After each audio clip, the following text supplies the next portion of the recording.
الحمدللہ والصلاة والسلام علی رسول اللہ وعلی آلہ وصحبہ وموالا۔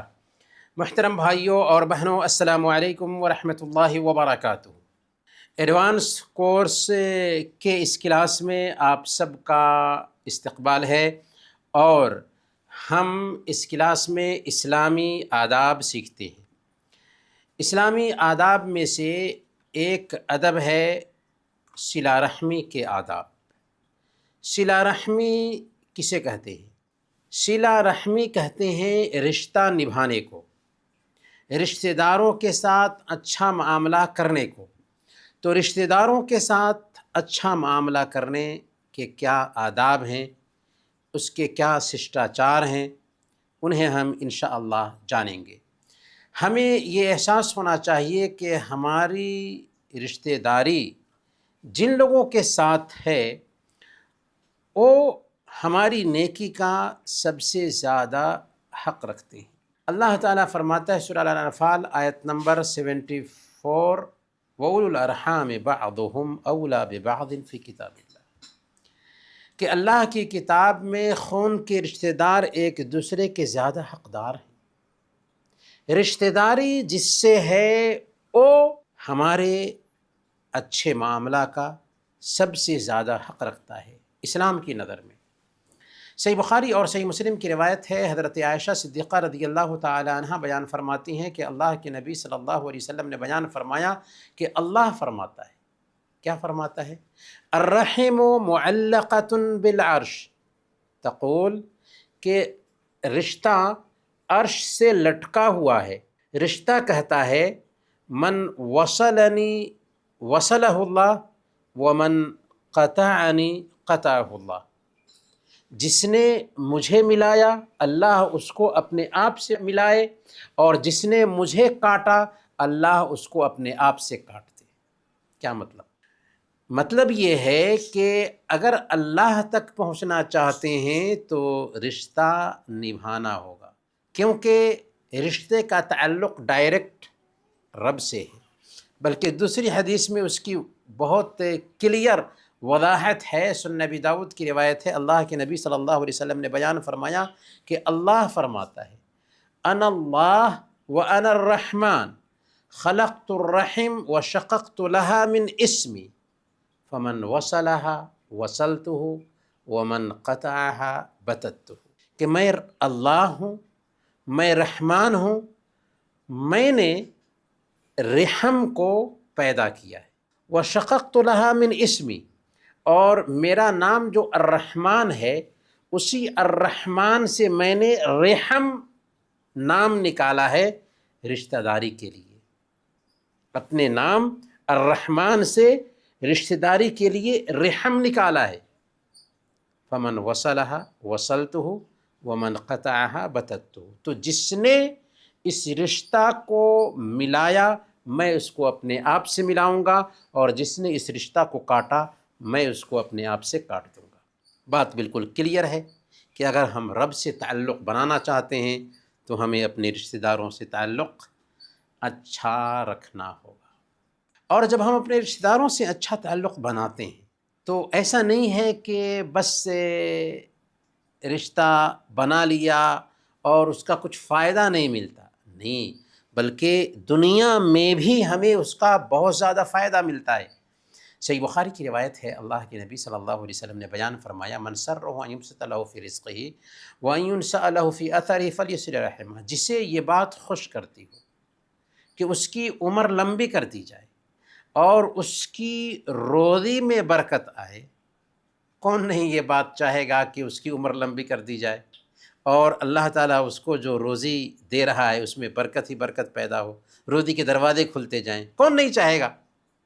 اللہ کے نبی صلی اللہ علیہ وسلم نے کہا کہ اگر کوئی چاہتا ہو کہ اس کی روزی بڑھا دی جائے، اس کی عمر لمبی کر دی جائے تو رشتہ نبھائے۔ سبحان اللہ، یہ ہے اسلام میں رشتہ داری کو نبھانے اور رشتہ کو برتنے کی اہمیت۔ تو رشتے ناطے کو برتنے کے کیا آداب ہو سکتے ہیں، کیا ششٹاچار ہو سکتے ہیں؟ تو سب سے پہلے نمبر پر رشتہ نبھانے میں اخلاص پایا جائے۔ ہم اپنے رشتہ دار سے اچھا تعلق اس لیے رکھیں تاکہ ہمارا رب ہم سے راضی ہو جائے. اور ایک مومن کا جو بھی عمل ہوتا ہے نا رب کی مرضی کے لیے ہوتا ہے، رب کو خوش کرنے کے لیے ہوتا ہے. تو کسی دنیاوی فائدے کے لیے یا تعریف کے لیے یہ کام نہ ہو، بلکہ اس لیے ہم اپنے رشتہ داروں سے اچھا معاملہ کریں کہ ہمارا رب راضی ہو جائے. تو رب کو راضی کرنے کے لیے اگر ہم اپنے رشتہ داروں کے ساتھ اچھا معاملہ کریں گے نا تو ہماری دنیا بھی بنے گی، آخرت بھی بنے گی.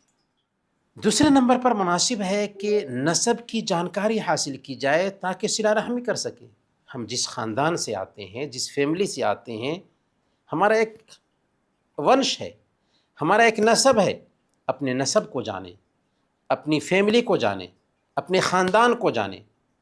اگر ہم اپنے نسب کو جانیں گے، فیملی کو جانیں گے، خاندان کو جانیں گے تو خاندان کے لوگوں کے ساتھ رشتہ نبھانے کا معاملہ ہو سکے گا.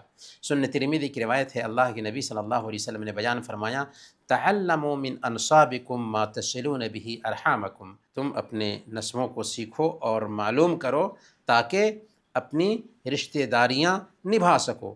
تو نسب کی جانکاری رکھنی چاہیے اور اس کے حوالے سے معلومات لینی چاہیے. رشتہ داروں میں جو قریبی رشتہ دار ہیں ان کا زیادہ خیال رکھا جائے گا. پہلے ماں کا خیال رکھا جائے گا، پھر باپ کا، پھر اپنی اولاد کا، پھر دادا دادی نانا نانی کا، پھر بھائی بہنوں اور دوسرے جو قریبی رشتہ دار ہوں ان کا خیال رکھا جائے گا. پھر اس کے بعد جو محرم نہیں ہیں، غیر محرم ہیں، ان کا خیال رکھا جائے گا. تو یہ ترتیب بنتی ہے. تو سب سے پہلے ہمارے ماں باپ رشتہ داروں میں اہمیت رکھتے ہیں کہ ان کے ساتھ اچھا معاملہ کیا جائے، ان کی خدمت کی جائے، ان کا دل نہ دکھایا جائے اور ان کی ہر ضرورت پوری کی جائے. اس کے بعد دوسرے نمبر پر ہمارے دوسرے رشتہ دار آتے ہیں. رشتہ داروں کے ساتھ اچھا معاملہ کرنے میں سب سے اہم چیز یہ آتی ہے کہ ان کو دین کی دعوت دی جائے، ان کو دین سکھایا جائے، ان کی دینی رہنمائی کرنے کی کوشش کی جائے. اللہ فرماتا ہے سورہ الشعراء آیت نمبر 214، وَأَنذِرْ عَشِيرَتَكَ الْأَقْرَبِينَ. آپ اپنے قریبی رشتہ داروں کو ڈرائیے. جب یہ آیت اترتی ہے تو اللہ کے نبی صلی اللہ علیہ وسلم کیا کرتے ہیں؟ اللہ کے نبی صلی اللہ علیہ وسلم قرآن کا چلتا پھرتا نمونہ تھے. قرآن جو آرڈر دیتا تھا اس کو اپنی زندگی میں پیارے نبی صلی اللہ علیہ وسلم اتارتے تھے. چنانچہ اللہ کے نبی صلی اللہ علیہ وسلم اپنے قریبی رشتہ داروں کو جمع کرتے ہیں، انہیں نصیحت کرتے ہیں اور ایک ایک کو خطاب کر کے تنبیہ کرتے ہیں کہ دنیا میں آپ کے کام آ سکتا ہوں لیکن کل قیامت کے دن آپ کے کام نہیں آ سکتا. اس لیے اپنے آپ کو بچا لیجئے جہنم کی آگ سے. یہاں تک کہ اپنی بیٹی سے کہتے ہیں، صحیح مسلم کی یہ روایت ہے، یا فاطمہ تو انقذی نفسک من النار فإنی لا املک لکم من اللہ شیئا. کہ اے میری بیٹی فاطمہ اپنے آپ کو جہنم کی آگ سے بچا لو، میں کل قیامت کے دن تمہارے کچھ کام نہیں آ سکوں گا.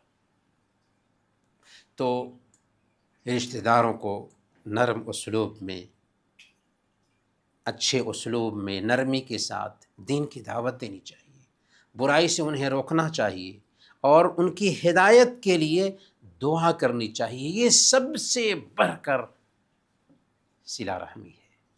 سب سے بڑھ کر رشتہ نبھانا ان کے ساتھ یہ ہے کہ ہم کوشش کریں کہ وہ دین کے راستے پر آ جائیں، اللہ کے دین کو فالو کرنے لگ جائیں. پھر رشتہ داروں میں جو غریب ہوں ان پر خرچ کیا جائے. اگر رشتہ دار کی مالی حالت ٹھیک نہیں ہے تو ہماری کوشش ہونی چاہیے کہ ان پر خرچ کریں، ان کی مدد کریں. اگر زکوٰۃ کے مستحق ہیں تو دوسروں کو زکوٰۃ دینے کی بجائے ان کو زکوٰۃ دیں، کیونکہ اللہ کے نبی صلی اللہ علیہ وسلم نے بیان فرمایا، الصدقۃ علی المسکین صدقہ وعلی ذی الرحم اثنتان صدقۃ وصلۃ. کہ مسکین کو صدقہ دیتے ہیں تو صدقہ کرنے کا ثواب ملتا ہے، لیکن رشتہ دار کو اگر صدقہ دیتے ہیں تو صدقہ کرنے کا بھی ثواب ملتا ہے، صلہ رحمی کا بھی ثواب ملتا ہے. اس میں گویا کہ دوہرا اجر ہے. ان کو ہدیہ دینے کا اہتمام کریں، اگر وہ ہدیہ دیتے ہیں تو آپ لوٹائیں، اور اس طریقے سے ان کے ساتھ لین دین کا معاملہ رکھیں۔ اللہ تعالیٰ سورہ البلد آیت نمبر 15 میں فرماتا ہے یتیماً ذا مقربہ، کہ جن لوگوں کے ساتھ میں اچھا سلوک ہونا چاہیے ان میں سب سے زیادہ قریبی رشتہ دار جو ہیں نا، ان میں اگر یتیم ہیں، بیوہ ہیں، کمزور ہیں، تو ان پر خرچ کیا جائے، ان کے ساتھ اچھا معاملہ کیا جائے۔ صحیح بخاری اور صحیح مسلم کی روایت ہے، حضرت میمونہ رضی اللہ تعالی عنہ کے پاس ایک نوکرانی تھی، لونڈی تھی، جن کو وہ آزاد کرنا چاہتی تھیں، یہاں تک کہ ایک دن انہوں نے ان کو آزاد کر دیا۔ تو اللہ کے نبی صلی اللہ علیہ وسلم سے جب اس کا ذکر کیا تو آپ نے کیا فرمایا تھا؟ اما انک لو آتیتھا اخوالک کان اعظم لاجرک، کہ میمونہ اگر اسے اپنے ننیحالی رشتہ داروں کے حوالے کر دیتے، یعنی اپنے ماموں کو دے دیتے، تو تمہیں زیادہ اجر ملتا۔ تو گویا کہ اپنے لوگوں پر خرچ کرتے ہیں تو اس کا ثواب زیادہ ہو جاتا ہے۔ صحیح بخاری اور صحیح مسلم کی روایت ہے، حضرت ابو طلحہ رضی اللہ تعالیٰ عنہ مدینہ کے سب سے زیادہ مالدار آدمی تھے، ان کے پاس کھجوروں کے باغات تھے۔ ان مالوں میں سے ایک محبوب جو ان کا باغ تھا جس کو بیرحا کہا جاتا تھا، جو مسجد نبوی کے بالکل قریب تھا، اور اللہ کے نبی صلی اللہ علیہ وسلم اس بیرحا میں باغیچے میں جاتے تھے اور اس سے پاکیزہ پانی پیتے تھے اور کھجور کھاتے تھے۔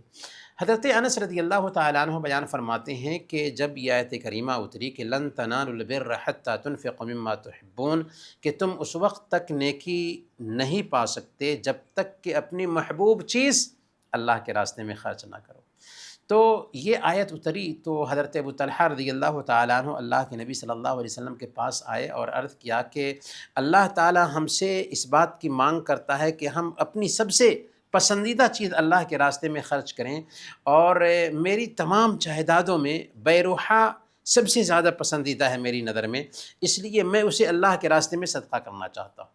اللہ کے نبی صلی اللہ علیہ وسلم آپ بتائیے کہ میں کہاں خرچ کروں؟ تو اللہ کے نبی صلی اللہ علیہ وسلم نے کیا فرمایا تھا؟ اللہ کے نبی صلی اللہ علیہ وسلم نے کہا کہ بخن، یہ تو بہت ہی فائدہ مند مال ہے، بہت ہی نفع بخش مال ہے، میرا مشورہ ہے کہ تم اسے اپنے قریبی رشتہ داروں میں تقسیم کر دو۔ صدقہ کرنے کی نیت کی تھی، اللہ کے نبی صلی اللہ علیہ وسلم نے کہا کہ صدقہ کرنا چاہ رہے ہو نا، اپنے قریبی رشتہ داروں کو دے دو۔ تو اللہ کے نبی صلی اللہ علیہ وسلم کے حکم پر عمل کرتے ہوئے انہوں نے اپنے قریبی رشتہ داروں اور چچا دادوں میں اسے تقسیم کر دیا۔ تو یہاں سوچنے والی بات یہ ہے کہ اگر ہم اپنے رشتہ داروں کو دیتے ہیں تو اس میں دوہرا اجر ملتا ہے، ثواب کی نیت سے خرچ کرنا چاہ رہے ہیں تو ہماری نیکی کا سب سے زیادہ حق رکھنے والے ہمارے قریبی رشتہ دار ہوتے ہیں۔ صحیح بخاری اور صحیح مسلم کی روایت ہے، جب اللہ کے نبی صلی اللہ علیہ وسلم نے عورتوں کو صدقات و خیرات پر ابھارا تو حضرت ابن مسعود رضی اللہ تعالیٰ عنہ کی بیوی زینب رضی اللہ تعالیٰ عنہ ہیں، وہ اللہ کے نبی صلی اللہ علیہ وسلم کی خدمت میں آتی ہیں یہ مسئلہ پوچھنے کے لیے کہ اگر ہم صدقہ نکالیں اور ہمارے شوہر غریب ہیں اور ہماری کفالت میں کچھ یتیم ہیں، اگر ان پہ ہی خرچ کر دیں تو کیا اس کا اجر اور ثواب ملے گا؟ یہ سوال پوچھنے کے لیے آئی تھیں اللہ کے نبی صلی اللہ علیہ وسلم کی خدمت میں۔ تو اللہ کے نبی صلی اللہ علیہ وسلم نے دو عورتیں تھیں، ان دونوں سے بتایا لہما اجران، اجر القرابہ و اجر الصدقہ۔ دیکھو ان عورتوں کو دوہرا اجر ہے، ایک تو رشتہ نبھانے کا ثواب ملے گا اور ایک صدقہ کرنے کا ثواب ملے گا۔ تو یہاں پر ایک مسئلہ یہ سمجھ میں آتا ہے کہ شوہر غریب ہے، بیوی مالدار ہے، بیوی اپنی زکوٰۃ نکال کر کے غریب شوہر کو دے دیتی ہے، سمجھ میں آیا نا؟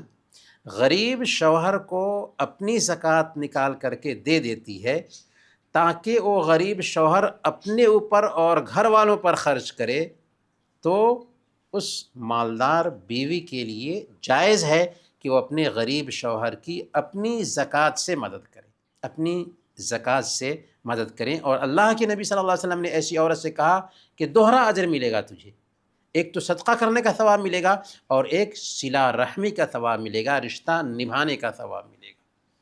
عام طور پر ہم کیا سوچتے ہیں کہ دور سے دور کے غریب انسان کو دیں، یہ غلط ہے۔ اپنے قریبی رشتہ داروں کو اگر ہم دیتے ہیں تو اس میں اجر ملتا ہے۔ یہاں تک کہ ایک عورت ہے، اس کا شوہر غریب ہے، وہ زکوٰۃ دینے والی ہے، تو اپنی زکوٰۃ کسی دوسرے کو دینے کے بجائے اپنے شوہر کو دیتی ہے تو اس کو دوہرا اجر ملنے والا ہے۔ سنن ترمذی کی روایت ہے، اللہ کے نبی صلی اللہ علیہ وسلم بیان فرماتے ہیں، الصدقۃ علی المسکین صدقۃ وعلی ذی الرحم اثنتان صدقۃ وصلۃ، کہ مسکین کو صدقہ دیتے ہیں تو صدقہ کرنے کا ثواب ملتا ہے، لیکن اگر رشتہ دار کو صدقہ دیتے ہیں تو صدقہ کرنے کا بھی ثواب ملتا ہے اور رشتہ نبھانے کا بھی ثواب ملتا ہے۔ یہاں تک کہ اگر ہمارے رشتہ دار مسلمان نہیں، غیر مسلم ہیں، ان پر بھی اگر ہم خرچ کرتے ہیں تو اس کا ہمیں ثواب ملتا ہے، اور اسلام ہمیں اس عمل پر بھی ابھارتا ہے کہ ہمارے رشتہ دار مسلمان نہیں، ان کے ساتھ اچھا معاملہ کریں، ان پر خرچ کریں، اور اس میں ہمیں ثواب ملے گا۔ صحیح بخاری کی روایت ہے، حضرت اسماء بنت ابی بکر رضی اللہ تعالی عنہ، حضرت ابو بکر صدیق رضی اللہ تعالی عنہ کی بیٹی فرماتی ہے کہ میری ماں میرے پاس آئیں، وہ میرے مال میں چاہت رکھتی تھیں، رغبت رکھتی تھیں، وہ اب تک اسلام قبول نہیں کی تھی، تو میں نے اللہ کے نبی صلی اللہ علیہ وسلم کے پاس سے جا کر کے مسئلہ پوچھا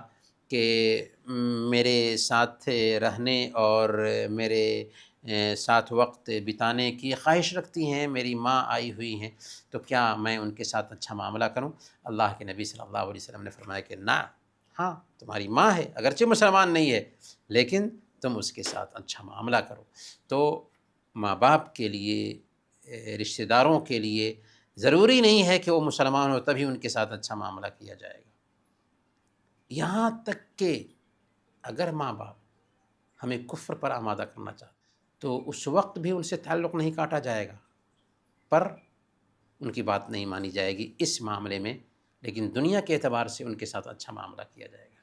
وَإِن جَاهَدَاكَ عَلَىٰ أَن تُشْرِكَ بِي مَا لَيْسَ لَكَ بِهِ عِلْمٌ فَلَا تُطِعْهُمَا وَصَاحِبْهُمَا فِي الدُّنْيَا مَعْرُوفًا، کہ اگر تمہارے ماں باپ کوشش کریں کہ تم کفر کرو تو ان کی بات مت مانو، لیکن دنیا میں ان کے ساتھ اچھا معاملہ کرنا ہے، دنیا میں ان کے ساتھ اچھا معاملہ کرنا ہے۔ رشتہ داروں کی طرف سے اگر کس طرح کی تکلیف کی باتیں آتی ہیں تو برداشت کیا جائے، اپنا سینہ چوڑا رکھا جائے، اپنا سینہ کشادہ رکھا جائے، رشتہ داروں کے تعلق سے رشتہ کاٹنے سے بچا جائے۔ صحیح بخاری کی روایت ہے، اللہ کے نبی صلی اللہ علیہ وسلم نے بیان فرمایا، لیس الواصل بالمکافی ولکن الواصل الذی اذا قطعت رحمہ وصلہ، کہ برابری میں صلہ رحمی کرنے والا اصل میں صلہ رحمی کرنے والا نہیں ہوتا، اصل میں صلہ رحمی کرنے والا، رشتہ نبھانے والا وہ ہوتا ہے کہ اگر رشتہ کٹ گیا ہے تو اس کو جوڑنے کی کوشش کرتا ہے، یہ ہے اصل صلہ رحمی۔ ہمارا بھائی ہے جو ہم سے کٹتا ہے اور میں اس سے ملنے کی کوشش کرتا ہوں، اس سے جڑنے کی کوشش کرتا ہوں، تو یہ اصل میں صلہ رحمی ہے۔ صحیح مسلم کی روایت ہے، حضرت ابو ہریرہ رضی اللہ تعالیٰ عنہ بیان فرماتے ہیں کہ ایک آدمی اللہ کے نبی صلی اللہ علیہ وسلم کے پاس آیا اور اس نے عرض کیا کہ میرے کچھ رشتہ دار ہیں، میں ان سے تعلق بناتا ہوں لیکن وہ مجھ سے تعلق کاٹتے ہیں، میں ان کے ساتھ اچھا معاملہ کرتا ہوں لیکن وہ میرے ساتھ برا معاملہ کرتے ہیں، میں ان کے ساتھ نرمی اور بردباری سے کام لیتا ہوں لیکن وہ میرے ساتھ جہالت اور سختی سے پیش آتے ہیں۔ اللہ کے نبی صلی اللہ علیہ وسلم نے فرمایا کہ لئن كنت كما قلت فكأنما تصفهم المل ولا يزال معك من الله ظهير عليهم ما دمت على ذلك۔ دیکھو اگر تم واقعی ویسے ہی ہو جیسے تم کہہ رہے ہو نا، تو گویا کہ تم اس کے منہ پر گرم راکھ ڈال رہے ہو، تم اس کو گویا کہ رسوا کر رہے ہو۔ یہاں پر انسان کے ایگو کا معاملہ آتا ہے کہ میں کیوں جاؤں، میں کیوں آگے بڑھوں؟ نہیں، اگر واقعی ہم اپنے رشتہ دار سے مل رہے ہیں، وہ کٹ رہا ہے، تو یہ مت سوچو کہ میرا ایگو ہرٹ ہو رہا ہے، بلکہ آپ دراصل اس کو ذلیل کر رہے ہو، اس کے چہرے پر، اس کے منہ پر گرم راکھ مار رہے ہو، ایگو ہٹ کرنے کا معاملہ نہیں آنا چاہیے۔ اللہ کے نبی صلی اللہ علیہ وسلم نے یہاں تک کہا کہ وَلَا يَزَالُ مَعَكَ مِنَ اللَّهِ ظَهِيرٌ عَلَيْهِ مَا دُمْتَ عَلَى ذَلِكَ، کہ اگر تم ایسے ہی کرتے رہو تو اللہ کی طرف سے باضابطہ ایک مددگار فرشتہ تمہارے اوپر مقرر کر دیا جائے گا جو تمہاری مدد کرتا رہے گا۔ تو اسی لیے ہمارا رشتہ دار اگر کٹتا ہے تو تعلق بنانے کی کوشش کریں، اس کا اتنا زیادہ فائدہ اور اجر رکھا گیا ہے، اور اصل رشتہ نبھانا یہی ہے کہ ہمارا رشتہ دار کٹتا ہے تو ہم اس سے جڑنے کی کوشش کریں۔ اگر ہم رشتہ داروں سے کٹ کر کے زندگی گزارتے ہیں نا، تو یاد رکھیں ہم کتنا بھی دنیا میں آگے بڑھ جائیں لیکن زوال مقدر ہے، ہم گریں گے تو ہوش ٹھکانے لگ جائیں گے۔ سنن ابی داؤد کی روایت ہے، حضرت ابو بکرہ رضی اللہ تعالیٰ عنہ بیان فرماتے ہیں کہ اللہ کے نبی صلی اللہ علیہ وسلم نے بیان فرمایا ما من ذنب اجدر ان يعجل الله لصاحبه العقوبة في الدنيا مع ما يدخر له في الآخرة من البغي وقطيعة الرحم، کہ دو گناہ ایسے ہیں کہ اس کی سزا ایک انسان آخرت سے پہلے دنیا میں جلد سے جلد پا کر رہتا ہے۔ ایک ہے ظلم، زیادتی، اور دوسرا گناہ ہے رشتہ داروں سے تعلق کاٹنا۔ اگر ہم رشتہ داروں سے کٹ کر کے جی رہے ہوں یا کسی انسان کے اوپر ظلم کر رہے ہوں تو یاد رکھیں آخرت سے پہلے دنیا میں ہم اس کی سزا بھگت کر رہتے ہیں۔ اسی لیے آپ کتنا بھی اوپر کیوں نہ پہنچ گئے ہوں، رشتہ داروں سے تعلق بنا کر رکھیں، رشتہ داروں سے تعلق نہ کاٹیں، ورنہ رب آپ کو اپنے آپ سے کاٹ دے گا اور آپ کی دنیا بھی برباد ہو جائے گی اور آخرت تو برباد ہونی ہی ہے۔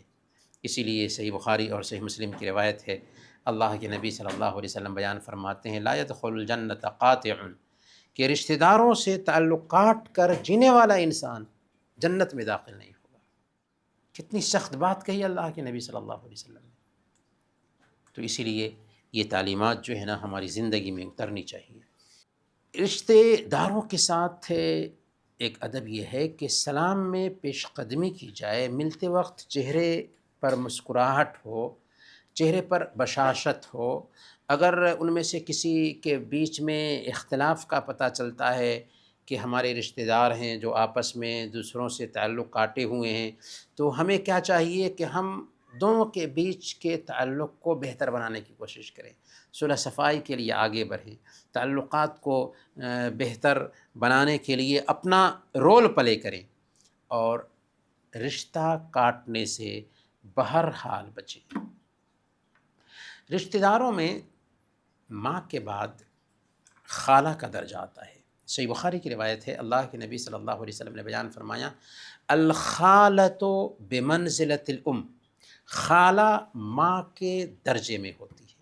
اسی لیے اگر ہم اپنے رشتہ داروں کے ساتھ اچھا معاملہ کر رہے ہیں تو ان میں اپنی خالہ کا بھی دھیان رکھیں، خاص طور پر اس وقت جب کہ آپ کے والدین اس دنیا میں نہ ہوں، تو خالہ گویا کہ آپ کی ماں کی جگہ پر ہے، ان کا خیال رکھنا، ان کی ضرورت پوری کرنا، یہ ہم سب کی ذمہ داری بنتی ہے۔ رشتہ داروں میں جو چھوٹے ہیں ان پر شفقت ہونی چاہیے، اور جو بڑے ہیں ان کا رسپیکٹ ہونا چاہیے، ان کی عزت ہونی چاہیے۔ خاص طور پر ہمارے جو سب سے زیادہ قریبی بھائی ہیں، ہماری بہنیں ہیں، چھوٹے بھائی ہوں، بڑے بھائی ہوں، ان لوگوں کا خاص خیال رکھنا چاہیے۔ امام جمال الدین قاسمی رحمۃ اللہ علیہ اپنی کتاب جوامع الادب صفحہ نمبر 30 اور 31 پر لکھتے ہیں، بہت ہی پتے کی بات وہ کرتے ہیں۔ وہ فرماتے ہیں کہ نوجوانوں پر لازم ہے کہ وہ اپنے بھائی بہنوں کے ساتھ ادب کا برتاؤ کریں، ان کا احترام کریں، اور یہ سمجھیں کہ ماں باپ کے بعد سب سے قریبی رشتہ دار وہی لوگ ہیں۔ انہیں چاہیے کہ اور ان کے لیے بھلائی، عزت اور کامیابی کو تمام لوگوں سے زیادہ پسند کریں۔ جہاں تک بڑے بھائی کا تعلق ہے تو اسے باپ کی جگہ پر سمجھیں، اس کے سامنے آواز بلند نہ کریں، ان سے جھگڑا نہ کریں اور ان کی محبت کو اپنے سامنے میں رکھیں اور ہر بھلائی کو ان کے لیے پسند کریں۔ اور جو بھائی بہن چھوٹے ہوں ان کے ساتھ نرمی اور شفقت سے پیش آئیں، انہیں برا بھلا نہ کہیں، ان کے ساتھ اچھے اخلاق سے پیش آئیں، ان سے محبت کریں۔ اگر ان سے کوئی غلطی ہو جاتی ہے تو نرمی سے انہیں سمجھائیں۔ ان کی شکایت والدین سے اس طرح نہ کریں کہ ان کے درمیان نفرت اور دوری پیدا ہو جائے، کیونکہ ایسی حرکتیں گھر میں فتنہ، نفرت اور بدگوئی کو بڑھاوا دیتی ہیں، جس کا نقصان آخرکار سب کو پہنچتا ہے۔ تو کہنے کا مطلب یہ ہے کہ بڑے بھائی کی عزت ہونی چاہیے اور چھوٹے جو بھائی ہیں بہن ہیں ان پہ شفقت ہونی چاہیے۔ عام طور پر بھائیوں میں جو اختلافات ہوتے ہیں نا، بچپن میں ایک دوسرے کا خیال نہ کرنے کی وجہ سے، تو بچپن سے ہی اپنے بچوں کو یہ تعلیم دینی چاہیے کہ اپنے بڑے بھائی کا احترام کرو، چھوٹے جو بھائی ہیں، چھوٹی جو بہنیں ہیں ان پہ شفقت کرو، ان پہ رحم کرو۔ تو اس طریقے سے گھر میں بچے ایک دوسرے کا خیال کرنے والے، بھائیوں اور بہنوں کے ساتھ اچھا معاملہ کرنے والے پلیں گے۔ رشتہ داروں کے تئیں دل کو صاف رکھنا چاہیے، کینہ کپٹ سے دل کو پاک رکھنا چاہیے، ان کے عذر کو قبول کرنا چاہیے، ان کی غلطیوں کو نظر انداز کرنا چاہیے۔ انسان ہیں، انسان ہونے کے ناطے غلطیاں ہوتی ہیں، اور خاص طور پر جب ہم ایک ساتھ رہتے ہیں نا تو وہاں پر انہی لوگوں کے بیچ نہ اختلاف ہوگا، تو اختلافات ہو سکتے ہیں، لیکن کمال کی بات یہ ہے کہ اختلاف کو ختم کیا جائے، دل کو صاف رکھا جائے اور کسی طرح سے رشتے داری کو متاثر نہ ہونے دیا جائے۔ حضرت ابوبکر صدیق رضی اللہ تعالیٰ عنہ اپنے قریبی رشتہ دار جو ان کی خالہ کے بیٹے تھے، حضرت مصطح، وہ غریب تھے تو ان کی کفالت کیا کرتے تھے، ان کے اوپر مال وغیرہ خرچ کرتے تھے۔ جب منافقین نے مدینہ میں حضرت عائشہ رضی اللہ تعالی عنہ کے اوپر الزام ڈالا تو اس سے نفاق کی جو بات مدینہ میں پھیلی نا، تو بہت سارے مسلمان بھی ایسے لوگوں کی تائید کرنے لگ گئے تھے۔ پھر اللہ تعالیٰ نے 1 مہینے کے بعد حضرت عائشہ صدیقہ رضی اللہ تعالی عنہ کی برات اتاری۔ تو جو لوگ منافقین کی بات میں آ گئے تھے، حالانکہ وہ ایمان والے تھے، ان میں سے ایک مصطح رضی اللہ تعالی عنہ بھی تھے۔ حضرت ابوبکر صدیق رضی اللہ تعالی عنہ ان کی کفالت کرتے تھے۔ حضرت ابوبکر صدیق رضی اللہ تعالی عنہ قسم کھا لیتے ہیں کہ آج سے میں مصطح کی کفالت نہیں کروں گا، اس پہ بالکل کچھ خرچ نہیں کروں گا۔ اللہ تعالیٰ قرآن کریم میں سورہ النور آیت نمبر 22 میں آیت اتارتا ہے جس میں حضرت ابوبکر صدیق رضی اللہ تعالی عنہ کے کردار کو سراہتا ہے، لیکن اس بات کی تاکید کرتا ہے وَلْيَعْفُوا وَلْيَصْفَحُوا أَلَا تُحِبُّونَ يَغْفِرَ اللَّهُ لَكُمْ، کہ جو نیک لوگ ہوتے ہیں نا ان کو صلہ رحمی سے رکنا نہیں چاہیے، معاف کر دو، درگزر کا معاملہ کرو۔ کیا آپ نہیں چاہتے ہیں کہ اللہ تعالیٰ آپ کو معاف فرمائے؟ چنانچہ حضرت ابوبکر صدیق رضی اللہ تعالیٰ عنہ اپنی قسم توڑتے ہیں اور دوبارہ حضرت مصطح رضی اللہ تعالیٰ عنہ پر خرچ کرنا شروع کر دیتے ہیں۔ تو یہاں پر ایک میسیج ہے کہ اگر ہمارا کوئی رشتہ دار کسی ناحیہ سے ہمارے ساتھ زیادتی کیا اور واقعی ظاہر ہوتا ہے کہ اس نے زیادتی کی، اب اس کو دل میں پال کر کے بیٹھ جائیں اور سالوں تک اس سے تعلق کاٹے رکھیں، نہیں، یہ اچھے ایمان کی نشانی نہیں ہے، بلکہ فوراً دل کو صاف کرنا چاہیے، عذر ڈھونڈنا چاہیے اور تعلق بنانے کی کوشش کرنی چاہیے۔ انسان ہونے کے ناطے تو غلطیاں ہوتی ہیں نا۔ حضرت یوسف علیہ السلام کو دیکھیے، ان کے بھائیوں نے کتنی زیادتی کی ان کے اوپر، یہاں تک کہ کنویں میں ڈال دیا۔ لیکن اس کے بعد جب حضرت یوسف علیہ السلام مصر جاتے ہیں اور ایک زمانے کے بعد جیل سے نکلتے ہیں اور وزیر خزانہ بن جاتے ہیں، اور وہی بھائی جب غلہ کے لیے آتے ہیں، یہاں تک کہ ایک دن ان کے پاس پہنچتے ہیں، تو حضرت یوسف علیہ السلام نے کیا ان کو رسوا کیا؟ نہیں، ان کی پردہ پوشی کی اور ان کے سارے گناہوں کو معاف کر دی۔ اسی لیے اپنے رشتہ داروں کے اندر اگر کس طرح کی غلطی بھی ہے نا، معاف کریں۔ معاف کرنے سے ایک انسان چھوٹا نہیں ہوتا۔ وما زاد اللہ عبدا بعفو الا عزا، معاف کرنے سے اللہ تعالیٰ بندے کی عزت کو بڑھاتا ہے۔ ہمارا رشتہ دار ہمارے ساتھ اگر غلط کیا ہے نا، تو اس کا انجام خود وہ بھگتنے والا ہے۔ ہم اپنے دل کو پاک رکھیں، ہم اپنی عاقبت خراب نہ کریں، اللہ تعالیٰ ہمارے ساتھ اچھا معاملہ کرے گا۔ ہمیشہ ان کی زیارت کریں، ان کو اپنے پاس دعوت دیں، فون سے ان کے حالات کی جانکاری لیتے رہیں، خوشی اور غم میں ان کا ساتھ دیں۔ ان کے گھر میں اگر جا رہے ہیں تو جانے سے پہلے اجازت لے لیں، سلام کر کے ان کے ہاں جائیں۔ تو یہ سارے آداب ہیں جن کا بہرحال خیال رکھنا چاہیے۔ بہرکیف انہی باتوں کے ساتھ آج کا یہ درس ہم ختم کرتے ہیں، اور اللہ تعالیٰ سے دعا کرتے ہیں کہ اللہ تعالیٰ ہمیں ان باتوں پر عمل کرنے کی توفیق عطا فرمائے۔ آمین۔ وصلی اللہ علی نبینا محمد وعلی آلہ وصحبہ اجمعین۔ جزاکم اللہ خیراً، بارک اللہ فیکم۔ اللہ تعالیٰ آپ سب کو سلامت رکھے کہ آپ نے اب تک وقت دیا اور ہماری باتیں غور سے سنتے رہے۔ اللہ تعالیٰ اس مجلس میں حاضری کو قبول فرمائیں اور آپ سب کو صحت اور سلامتی کے ساتھ حلال روزی عطا فرمائے۔ آمین یا رب العالمین۔ سبحانک اللہم و بحمدک، اشہد ان لا الہ الا انت، استغفرک و اتوب الیک۔